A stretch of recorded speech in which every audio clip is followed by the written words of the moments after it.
Hello guys, welcome back to another video. In this video I will show you how to fix Cricket 22 crashing problem on your Windows 11 or Windows 10.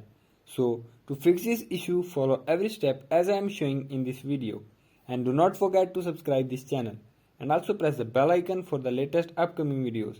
Hope so this will fix your problem and help you a lot.